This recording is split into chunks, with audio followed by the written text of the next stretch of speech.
não parar, não precipitar e não retroceder. Então dizer para esse cara, sabe quando nós vamos parar? Nunca. Nunca na sua porca vida. Né?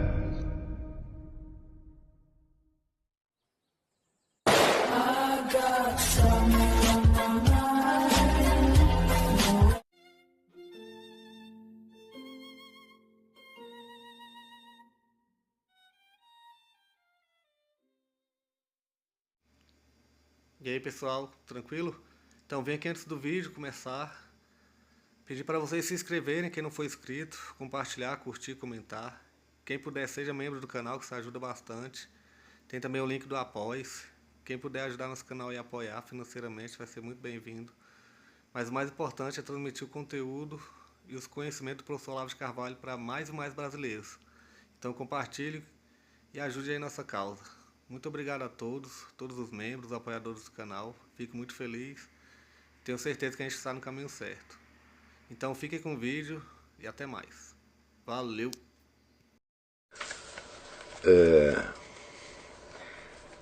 Aqui, Conrad Scorciapino. Olá, você poderia discutir um pouco sobre como se deve criar um programa de estudos de literatura? Como ninguém consegue ler tudo aquilo que julga interessante, surge uma tendência a priorizar algumas leituras em detrimento de outras. Talvez seja uma boa ideia ler sobre um tema que interessa, por exemplo, o amor visto por vários ângulos de autores. Talvez seja interessante priorizarmos autores mais famosos. Bom, muito bem.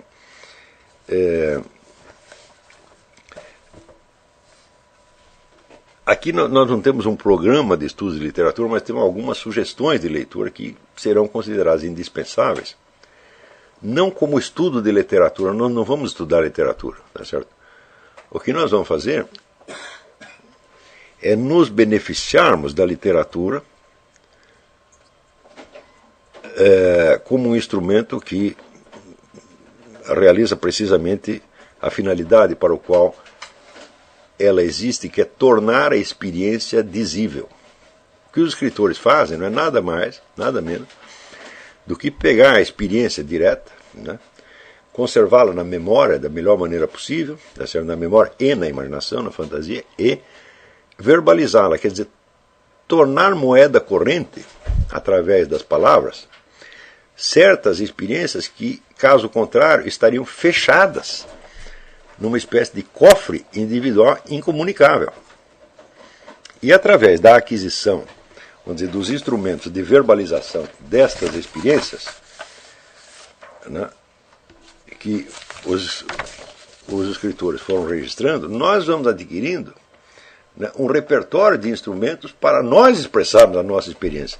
Não que tenhamos que expressar literariamente para os outros. Você só tem que fazer isso quem tiver a vocação literária pessoal, o que não é o caso da maioria, mas pelo menos que você possa verbalizar para si mesmo de uma maneira, vamos dizer, mais adequada. Quer dizer, nós vamos nos utilizar da literatura como instrumento, vamos dizer, de fortalecimento da consciência. A consciência precisa ter os meios verbais de expressão para ela poder se apropriar da experiência real e poder em seguida raciocinar sobre ela. Se você não consegue nem contar a experiência, como é que vai raciocinar sobre ela?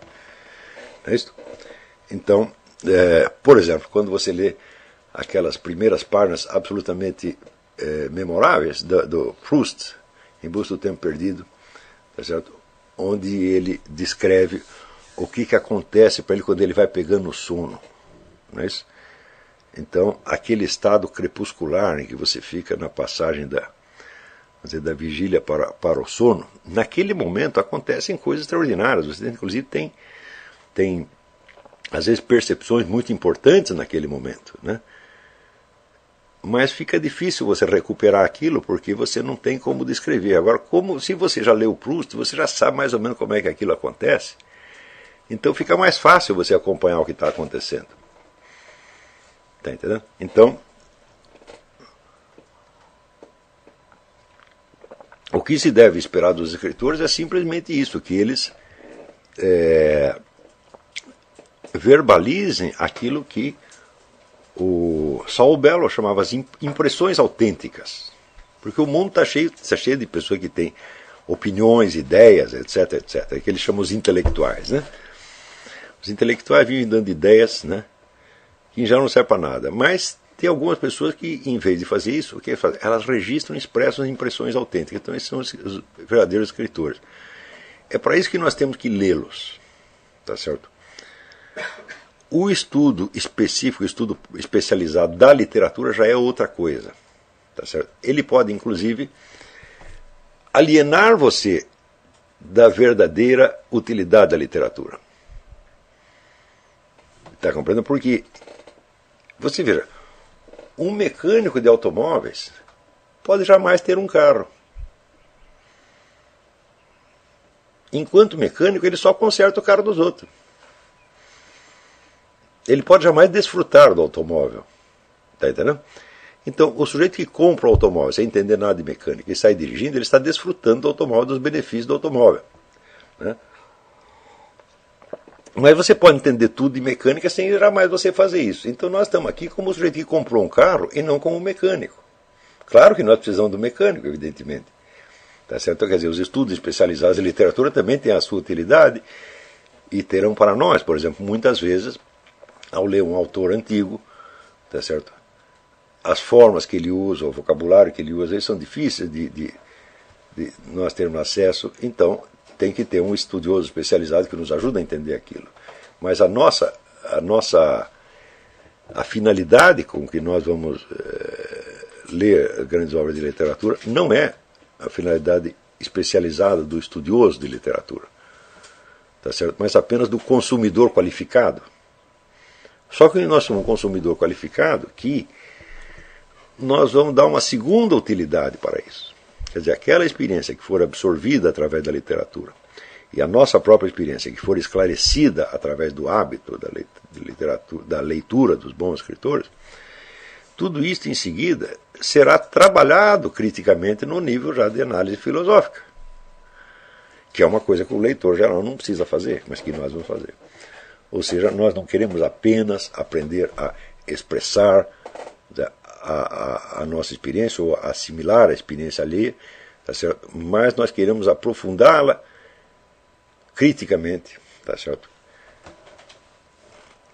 De modo a extrair dela algum conhecimento efetivo e universalmente válido. Essa é a nossa ideia. Então, não temos um programa de estudo de literatura, mas temos algumas leituras que nós vamos fazer. Essas leituras não serão dadas inicialmente como um programa, não vou dar uma lista para vocês. Por quê? Porque nós vamos graduar essa leitura conforme o momento do nosso curso. Para aquilo que for necessário, vamos dizer, o acesso a certas experiências interiores que seja útil para aprofundarmos o tema que nós estamos falando aqui agora, tá certo? Podem ser recomendados aqui, tá certo? Mas não como experiência literária, propriamente no sentido profissional da coisa, tá certo? E sim apenas como documentação da experiência humana. Aliás, se vocês quiserem, existem na literatura brasileira vários documentos importantes sobre esses fatores alienantes que separam o indivíduo de si mesmo. Tá certo? Por exemplo, o famoso livro do Lima Barreto, Recordações do Escrivão Isaías Caminha. É um menino ingênuo do interior que vai para a cidade e que ele quer ser um escritor e tal, e que ele procura um caminho no jornalismo. E ali ele encontra somente, vamos dizer, alienação, corrupção, mentira, etc. Ele acaba sendo esmagado pelo meio. Eu sugiro que vocês leiam isso.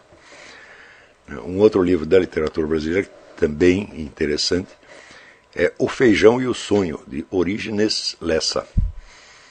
Que também é a mesma coisa, um homem de classe média baixa, que ele sente um apelo da vocação literária, mas tem a pressão da mulher, a mulher está grávida, ele precisa trabalhar nisso. Quer dizer, é um problema banal, na verdade, né? Encarar, vamos dizer, esse confronto entre, vamos dizer, o apelo da interioridade é visto ali através de um símbolo. Esse símbolo é o quê? A profissão literária a que o sujeito aspira. Na realidade, a oposição que existe entre a necessidade de ganhar a vida e a ambição literária são dois símbolos. Quer dizer, um simboliza a aspiração interior do homem e o outro os fatores alienantes. Note bem que esses próprios símbolos podem se transformar em elementos alienantes. A vocação literária, a profissão literária é um elemento alienante também por si. Mas, na leitura que vocês vão fazer, não precisa levar isso em conta. Certo? Leva em conta apenas que a ambição literária do sujeito é uma expressão de quem ele quer ser, efetivamente. Né? E que existe, no caso, um obstáculo de ordem econômica, né, econômico-social, que pesa sobre ele. Tá certo?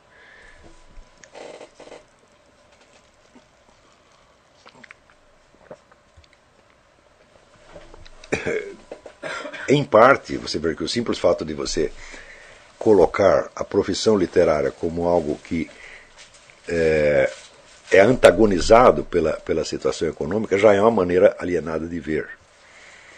Mas, por enquanto, a nossa literatura não foi além disso. Então, por favor, leiam o livro do Orígenes Lessa, que pode lhes dar alguma inspiração nesse ponto. Né?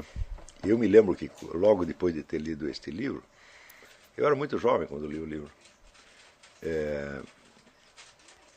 eu li as Memórias de Goethe, tá certo?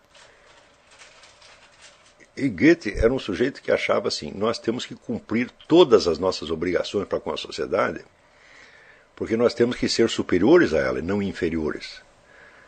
Se nós consentimos que ela nos marginalize, nos derrube, etc., etc., aí nós somos escravos dela. Tá certo? Então,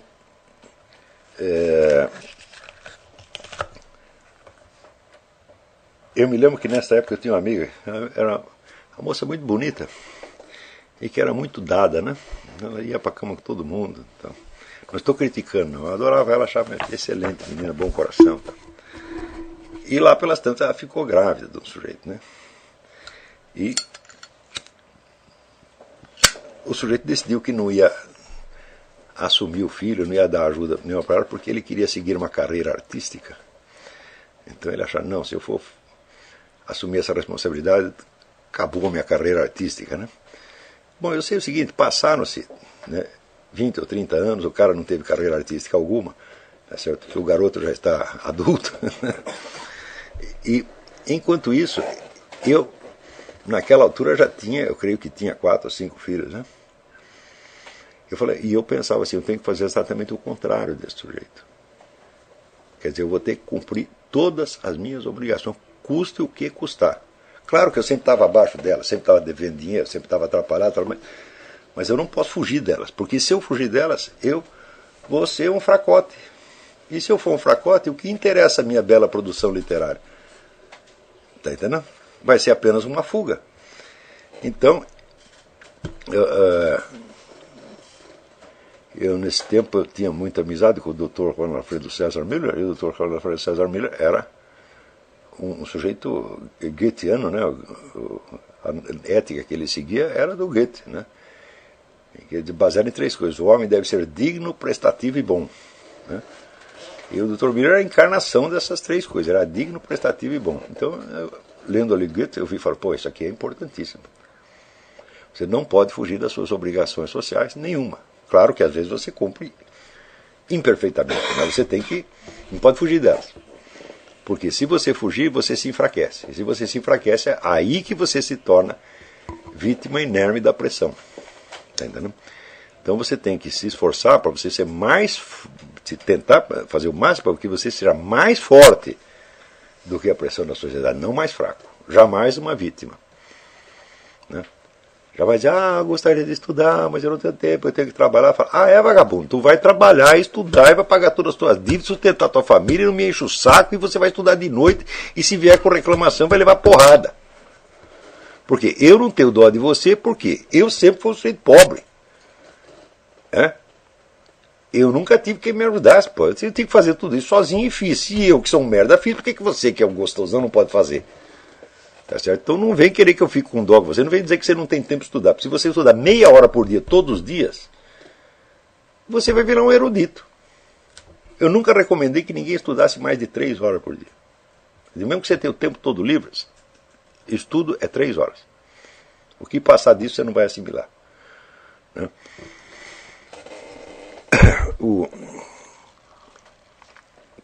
A sua capacidade de assimilação aumentará com o tempo. Quando você tiver 50, 60 anos, aí talvez você consiga ir para 5, 6, 7 horas. Talvez.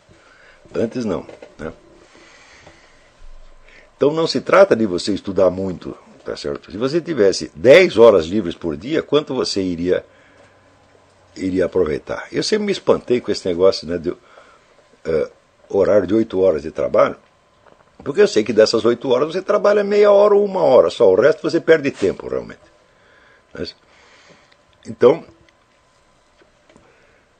8 horas de estudo também é a mesma coisa. Se tivesse 8 horas livre para estudar todo dia, você ia estudar meia hora, 1 hora. O resto você ia ficar lá, apontando lápis, telefonando para seus amigos, vendo programa de sacanagem na internet. É isso que você ia ver. Né? Então, assim, você tem meia hora por dia, ótimo, você é um homem afortunado.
Chegamos a mais um final de uma aula, de um vídeo. Espero que tenham gostado. Quem não se inscreveu ainda, se inscreva, compartilhe, comente. Ajude nosso canal, apoie, seja membro. E ajude o nosso canal a chegar a cada dia a mais brasileiros que precisam muito do conhecimento do professor Olavo de Carvalho. Então é isso aí, fique com Deus, até o próximo. Valeu! Então é isso aí, pessoal. Que é o nosso canal. Que são alguns livros que eu já li. A maioria foi doação, mas alguns eu adquiri, professor Olavo de Carvalho. Alguns livros se perderam aí que eu emprestei. Professor Alexandre Costa. A Bíblia Sagrada. 10 lições sobre Karl Marx. Indico a não ler esse livro, que é muito ruim mesmo. Alguns pensadores aqui que realmente, como o professor Olavo de Carvalho disse, não são pensadores. Valeu, tamo junto aí. Apoie nosso canal, seja membro.